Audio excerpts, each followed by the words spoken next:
ఇప్పుడు చాలామంది junk food తింటున్నారు. అలానే అది రాంగ్ కాంబినేషన్. ఆయుర్వేదిక్‌లో కూడా క్లియర్‌గా కాంబినేషన్స్ కొన్ని రాంగ్ కాంబినేషన్ ఉన్నాయి. ఫర్ సపోజ్ చూడండి, పాలు, సాల్ట్ అస్సలు కలపకూడదు. తర్వాత డైరీ, పాలు, తర్వాత మన ఫ్రూట్స్‌ని అస్సలు మిక్స్ చేయకూడదు. మనం కానీ ఏం చేస్తున్నాం, మిల్క్ షేక్స్ తాగుతున్నాం. ఫ్రూట్ మిల్క్ షేక్స్ తాగుతున్నాం.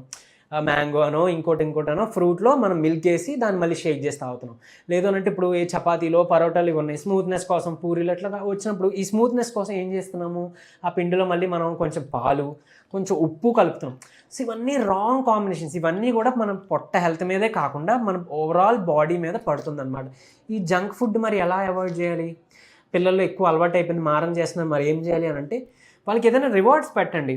వారంలో ఒక రోజే, లేదా వారంలో ఒక 2 రోజులు, ఇదొక రోజు, వారం చివర ఒక రోజు, అట్లా 2 రోజులు మాత్రమే మనం అది తిందాం. మిగిలిన రోజుల్లో ఓన్లీ స్ట్రిక్ట్‌గా ఇంట్లో ఫుడ్డే లేదా హెల్తీ ఫుడ్డే మాత్రమే తినాలి అని చెప్పి, లేదు మీరు ఏదైనా ఇది పాటిస్తేనే మీకు ఆ జంక్ ఫుడ్ లైక్ ఆ ఫుడ్డు మీకు కావాల్సింది అదే ఇస్తానని చెప్పి ఏదో చెప్పి అట్లా అలవాటు చేయడం మొదలుపెట్టండి.